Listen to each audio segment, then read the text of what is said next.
تو ایک مومن تو درود کے ساتھ جڑا ہوا ہے، وہ تو درود کے بغیر دن گزار ہی نہیں سکتا، الگ سے نہ بھی پڑھے تو اس کو نماز کے اندر درود پڑھنا ہی ہوتا ہے۔ درود ابراہیمی تو نماز کا حصہ بنا دیا گیا اور اس کو کثرت کے ساتھ درود پڑھنے کی ترغیب دی گئی۔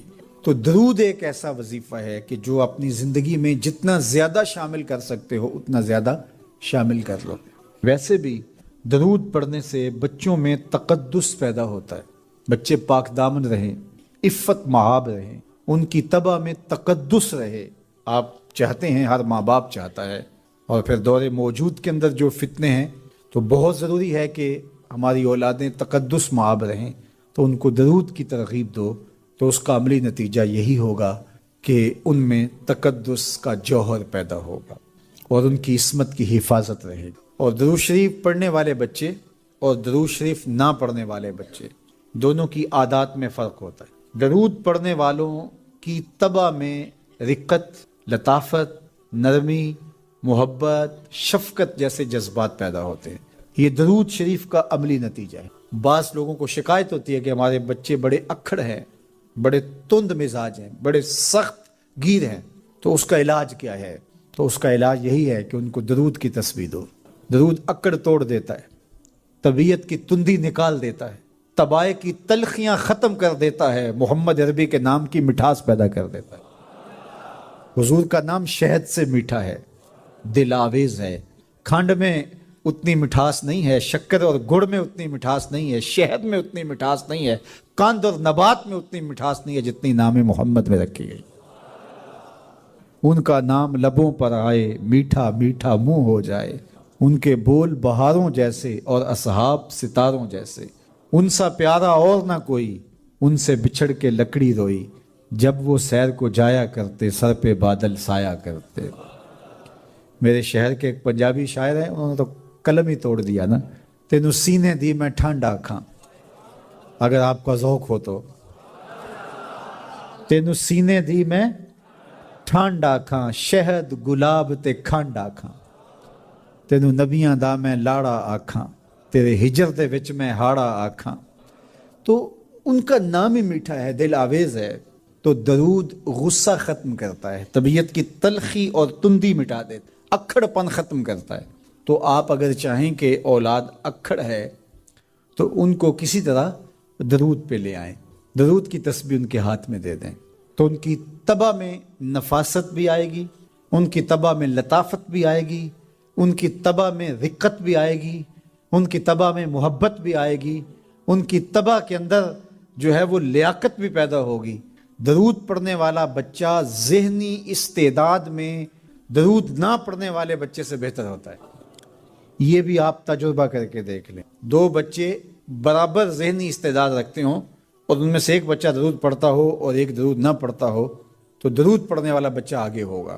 یہ درود کی برکتیں ہیں، یہ درود کی رحمتیں ہیں۔ تو درود کثرت سے پڑھنا اپنی اولاد کو سکھائیں گے۔ ہفتہ روزہ آپ محافل کا گھر میں انعقاد کر لیجئے اور اس میں صرف درود شریف پڑھ لیجئے، تو انشاءاللہ اس سے آپ دیکھیں گے کہ اولاد کو اس کا فرق پڑتا ہے۔ یہ تربیت کا ایک آسان نسخہ ہے، اور یہ وہ وظیفہ ہے جس سے تھکن نہیں ہوتی، یہ وہ وظیفہ ہے جس سے طبیعت میں تلخی نہیں آتی۔ کہتے ہیں وظیفہ میں نے پڑھا ہے تو وظیفہ پڑھتے پڑھتے میری طبیعت میں یہ ہو گیا ہے۔ وہ بعض کہتے ہیں وظیفہ الٹ پڑ گیا ہے۔ بڑے وظیفے الٹ پڑھ سکتے ہیں لیکن درود الٹ نہیں پڑھتا، درود ہے ہی سیدھا، یہ الٹوں کو بھی سیدھا کر دیتا ہے۔ تو درود پڑھیں، اور یہ منہ بھی میٹھا رکھے گا، یہ دل بھی ٹھنڈا رکھے گا، یہ دنیا بھی ٹھنڈی رکھے گا اور آخرت بھی ٹھنڈی کر دے گا۔ درود چراغ بھی ہے، درود کستوری بھی ہے، خوشبو بھی ہے، مہک بھی ہے، شہد بھی ہے، گلاب بھی ہے، کھنڈ بھی ہے، اور سینے کی ٹھنڈ بھی ہے۔ تو درود اپنی طبع کے اندر اچھی طرح سے راسخ کر لیں اور اپنی اولادوں کی طبع میں اس کو راسخ کریں۔ اس سے آپ عملاً دیکھیں گے، میں سالوں کی بات نہیں کرتا، اشروں مہینوں کے اندر آپ فرق پڑتا دیکھیں گے۔ میرے اور آپ کے آقا و مولا نے ارشاد فرمایا، قیامت کے دن میرے سب سے قریب وہ ہوگا جو کثرت سے میرے اوپر درود پڑھنے والا ہوگا۔ تو یہ حضور کی قربت کا ضامن ہے درود، تو اس لیے اپنی اولاد کو حضور علیہ السلام پر درود پڑھنے کی ترغیب دو۔ بچپن میں ہی اپنے گھر کے اندر مجالس درود قائم کرو. روزانہ کی بنیاد پہ ہو تو بہت اچھا، نہیں تو ہر 8 دن کے بعد ایک دن ضرور متعین کر لیا جائے. جمعۃ المبارک کے دن کثرت کے ساتھ درود پڑھنے کی ترغیب دی گئی ہے اور فرمایا اس دن فرشتے حاضر ہوتے ہیں. درود ایک ایسا ہی ہونا ہے تمہاری دعا بھی قبول ہو جائے گی، چونکہ اللہ تعالیٰ جل شانہ کی یہ شان نہیں ہے کہ بعض کو قبول کر لے اور بعض کو ترک کر دے. ہماری فقہ کا بھی مسئلہ ہے، اگر آپ نے کسی سے سودا لیا ہے، اس میں کوئی ردی چیز آ گئی اور کچھ صحیح آ گئی، اب یہ نہیں آپ کر سکتے کہ جو صحیح ہے وہ رکھ لیں اور ردی واپس کر دیں. یا تو وہ صحیح کے ساتھ ردی بھی قبول کرنا پڑے گی اور یا پھر جو ہے وہ صحیح بھی واپس کرنا پڑے گی. یہ نہیں ہوگا کہ مرضی کی رکھ لی اور مرضی کی واپس کر لی، یا سارا سودا قبول کرنا پڑے گا یا سارا سودا واپس کرنا پڑے گا.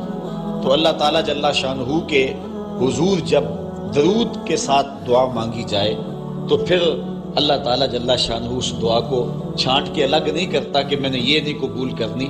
درود کے ساتھ جو مانگی ہوئی دعا ہے اللہ وہ بھی مستجاب فرما لیتا ہے، وہ بھی قبول فرما لیتا ہے. درود پاک وہ با برکت عمل ہے، با کمال ہے. تو پھر جی نہیں چاہتا کہ پڑھو صلو علیہ وآلہ، یعنی پھر دل اچھلتا ہے، روح پکارتی ہے. جو اتنی خوبیوں کا منبع و مصدر ہے، اتنے کمالات کا جامع ہے، جس کے دم سے اندھیرے چھٹ گئے، جس کے دم سے کائنات میں اجالے پھیل گئے، تو پھر کیوں جی نہیں چاہتا کہ اس نبی پر درود پڑھا جائے؟ صلو علیہ وآلہ، آؤ اس نبی پہ درود پڑھو، اس نبی پہ سلام پڑھو، اس نبی پہ بھی درود پڑھو، اس کی آل پہ بھی درود پڑھو.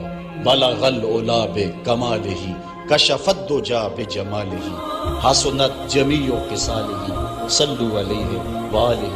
میں درود شریف کے عنوان سے اپنی گفتگو کو ختم کروں اور امام بوصیری کا ذکر نہ کروں تو یہ ناانصافی ہوگی. حضرت امام بوصیری فالق زدہ ہے، ساری زندگی بادشاہوں کے قصیدے لکھے، ساری زندگی بادشاہوں کی کہانیاں بیان کی ہیں، ان سے اعزازات پائے ہیں، تکریمات پائی ہیں. لیکن عمر کا آخری حصہ آیا، جسم فالق زدہ ہو گیا، سارے چھوڑ گئے. تنہائی، بیماری اور غربت، یہ 3 چیزیں اگر اکٹھی ہو جائیں تو ان کو کاٹنا بڑی قیامت ہوتی ہے. تنہائی، غربت اور بیماری، یہ تینوں اکٹھی آ گئی حضرت امام بوصیری پہ.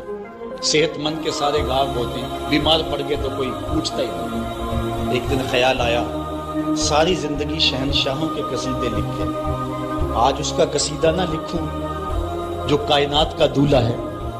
اللہ اکبر، قلم پکڑا، پھر حضور کا قصیدہ لکھا. یہ قصیدہ بردہ شریف مکمل کیا. رات ہوئی، حضرت امام بوصیری سوئے، آقا کریم علیہ السلام تشریف لائے. اور یہ بات ذہن میں رکھیں، حضور نے ارشاد فرمایا، من رآنی فی المنام فقد رآنی فإن الشیطان لا یتمثل بی. یہ ابن ماجہ میں 6 طرق سے روایت مروی ہے. ویسے بخاری دیگر کتابوں میں بھی ہے، لیکن ابن ماجہ حجم کے اعتبار سے چھوٹی کتاب ہے، اس میں بھی 6 مرتبہ یہ روایت ہے. باقیوں میں تو بہت مرتبہ یہ روایت آئی ہے. ابن ماجہ میں 6 طرق سے یہ روایت ہے. حضور نے فرمایا، جس نے مجھے خواب میں دیکھا اس نے مجھے ہی دیکھا. شیطان خواب میں آ کر بھی میری مثل ہونے کا دعویٰ نہیں کر سکتا. اچھا، دوسری بات، جس نے حضور کو دیکھا اس نے حضور کو دیکھا، اور جس نے حضور کو دیکھا حضور اس کے خواب میں قصد، ارادے اور مرضی سے آئے. میں کسی کے خواب میں جاؤں، آپ کسی کے خواب میں آئیں، نہ آپ کو پتا ہوتا ہے نہ مجھے پتا ہوتا. مجلس سجی ہے، میں گفتگو کر رہا ہوں، اٹھ کے آپ چلے جائیں گے، جا کے سو جائیں، میں خواب میں دوبارہ گفتگو کرتا ہوا پایا جاؤں، مجھے آپ اٹھ کے فون کرے جناب آج خواب میں آئے تھے، تو مجھے تو نہیں پتا ہوگا. یا آپ کو میں دیکھ لوں دوبارہ تو آپ کو علم نہیں ہوگا. لیکن حضور جس کے خواب میں جائیں قصد، ارادے اور مرضی سے جاتے ہیں. تیسری بات، خواب میں کسی کو کچھ کوئی دے تو وہ محض خواب ہوتا ہے. لاٹری نکل آئی، کروڑ پتی بن گیا، صبح اٹھیں گے تو کروڑ پتی ہوں گے یا کنگال ہوں گے؟ وہ کیا کسی نے کہا تھا 100 بار میرے ہاتھوں میں تیرا دامن آیا، جب آنکھ کھلی تو اپنا ہی گرے بات. کچھ نہیں ہوتا، خواب خواب ہوتا ہے. لیکن حضور کو اگر کوئی خواب میں دیکھے اور حضور کچھ عنایت کرے تو وہ محض خواب نہیں ہوتا. حضرت شاہ ولی اللہ محدث دہلوی فرماتے ہیں، میرے والد شاہ عبد الرحیم نے خواب میں انہوں نے حضور کو دیکھا. تو آقا کریم علیہ السلام نے اپنے 2 منہ مبارک ان کو عطا کیے. کہتے ہیں جب اٹھے تو دیکھا کہ منہ مبارک نہیں تھے، تو پھر ان کی کیفیت وہی ہو گئی، اور پھر حضور خواب میں ملے. فرمایا کہ ہم نے تیرے سرہانے کے نیچے رکھ دیے. تو کہتے ہیں کہ وہ 2 بال حضرت شاہ ولی اللہ محدث دہلوی فرماتے ہیں ان کی علامت یہ تھی کہ وہ صندوق میں ہم رکھتے تھے، جب اس کو دھوپ میں لے کے نکلتے بدلی سایہ کیا کرتی تھی. اور فرماتے ہیں کہ جب وراثت تقسیم ہوئی تو 1 بال میرے حصے میں، حضور کا منہ انور، حضور کا منہ مبارک. تو جس نے حضور کو خواب میں دیکھا، حضور کو ہی دیکھا. حضور قصد سے آئے، جو دیا حقیقت میں دیا. اور چوتھی بات وہ بخاری کی روایت ہے، حضور فرمایا من رآنی فی المنام فسیرانی فی الیقظہ، جس نے مجھے خواب میں دیکھا ان قریب جاگتے بھی دیکھ لے گا. شارحین لکھتے ہیں ساری زندگی نہ دیکھ سکا، جب روح نکل رہی ہوگی رخ محبوب سامنے ہوگا. اور اگر اس وقت حضور کا دیدار ہو جائے تو چاہیے بھی کیا، سوکھا نکلے سا ظہوری جے ویخ لواں مکھ تیرا. اگر اس وقت حضور کا دیدار ہو جائے تو اور کیا چاہیے. تو حضرت امام بوصیری کہتے ہیں کہ میں سویا مقدر جاگا، حضور تشریف لایا. فرمایا بوصیری جو قصیدہ لکھا ہے وہ سناؤ تو صحیح. تو انہوں نے وہ مشہور قصیدہ مولا یصلی وسلم دائماً ابد، وہ قصیدہ حضور کی خدمت میں پیش کیا. تو آقا کریم علیہ السلام نے اپنا دست شفا ان کے بدن پہ پھیرا، اور حضور نے اپنی چادر اتار کر کے حضرت امام بوصیری کو دے دی. بردہ عربی میں کہتے ہیں جو ہے وہ چادر کو، اسی لیے اس قصیدے کو قصیدہ بردہ کہتے ہیں، وہ قصیدہ جس کی جزا میں چادر عنایت ہوئی. حضرت امام بوصیری جب اٹھے تو بالکل ٹھیک تھے، چادر اوڑی اور مسجد میں نماز پڑھنے کے لیے جا رہے ہیں. راستے میں ایک درویش کھڑا تھا. کہا بوصیری رات والا قصیدہ تو سناؤ جو تم نے لکھا ہے. حضرت بوصیری کہتے ہیں میں نے لکھا تھا اور کسی کو پتہ نہیں تھا. میں نے کہا کون سا قصیدہ؟ کہنے لگے بھولے نہ بنو جو حضور کو سنایا تھا. کہنے لگے کہ میں نے کہا کہ تجھے کیسے پتا ہے؟ کہا بتاؤں یہ چادر کون سی ہے؟ اللہ اکبر. تو امام بوصیری رحمت اللہ تعالی علیہ نے حضور علیہ السلام پر یہ درود لکھا مولا یصلی وسلم دائماً ابدا، اور یہ جزا پائی. حضرت سید محمد بن سلیمان رحمت اللہ تعالی علیہ ایک بزرگ گزرے ہیں. یہ 708 ہجری میں پیدا ہوئے تھے. کہتے ہیں کہ میں ایک دن کسی بستی سے گزر رہا تھا اور وہاں ایک کنواں تھا، اس کا پانی تھوڑا سا نیچے تھا، اور میرے پاس کوئی چیز نہیں تھی جس سے میں ڈول ڈال کر کے وہ پانی نکال سکوں. میں متحیر کھڑا تھا. ساتھ ہی ایک شکستہ سا کچا سا مکان تھا، اس مکان کے اوپر ایک چھوٹی عمر کی لڑکی کھڑی تھی. مجھے کہنے لگی کہ آپ پریشان ہیں؟ میں نے کہا ہاں بیٹے مجھے پریشانی یہ ہے کہ میں نے وضو کرنا اور نماز پڑھنی ہے اور وقت جا رہا ہے اور یہ پانی بہت نیچے ہے، اگر تم کچھ میری مدد کر سکتی ہو تو ضرور کرو. وہ چھت سے نیچے آئی اور اس نے آ کے اپنا لعاب اس کنویں میں پھینکا. حضرت شیخ سید محمد بن سلیمان فرماتے ہیں کہ میں نے دیکھا کہ یکا یک کنویں کا پانی اچھل کے کناروں تک آ گیا اور بہنے لگا. میں نے جلدی سے وضو کیا اور پھر میں نے اس لڑکی کو کہا میں تجھے اللہ کا واسطہ دیتا ہوں، تو مجھے بتا کہ تیرے پاس ہے کیا کہ تیرے لب کے ڈالنے سے یہ پانی اچھل کے اوپر آ گیا. تو اس لڑکی نے مجھے کہا کہ یہ جو مرتبہ مجھے ملا ہے بے کثرت الصلاۃ علی من کان اذا مشى فی البر تعلقت الوحوش باذیالہ، یہ مرتبہ میں اس پر درود پڑھ کے حاصل کیا ہے جب وہ جنگل سے گزرتے تھے تو جو جانور تھے قدموں سے لپٹ جاتے تھے، میں ان پر درود پڑھنے کی برکت سے جو ہے وہ یہ مرتبہ حاصل کیا ہے. حضرت سید محمد بن سلیمان کہتے ہیں کہ پھر میں نے ارادہ کر لیا کہ میں ساری زندگی حضور علیہ السلام پر درود پڑھتے ہوئے اور درود لکھتے ہوئے گزاروں گا. پھر انہوں نے مشہور زمانہ کتاب جس کو اہل علم اور اہل تصوف دلائل الخیرات کے نام سے جانتے ہیں، جس کی متعدد شروحات میں لکھی گئی، وہ کتاب انہوں نے تصنیف کی. اور اس کتاب کی خصوصیت یہ ہے کہ جو شخص اس کتاب کو باقاعدگی کے ساتھ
سے نکالا گیا تو جب وہ فوت ہوئے تھے تو انہوں نے تھوڑی دیر پہلے حجامت بنائی تھی، اور جب لحد سے ان کو نکالا گیا 77 برس بعد تو ایسے لگتا تھا کہ جس طرح ابھی خط کروایا۔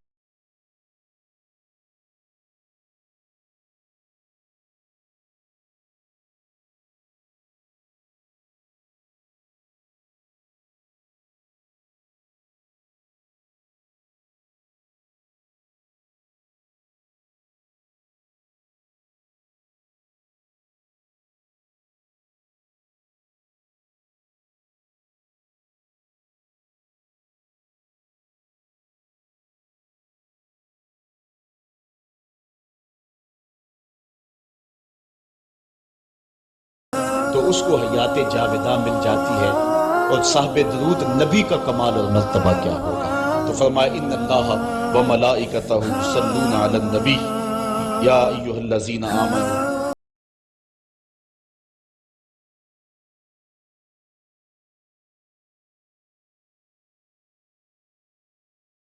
اللہ وعلی آلک واصحابک یا محبوب رب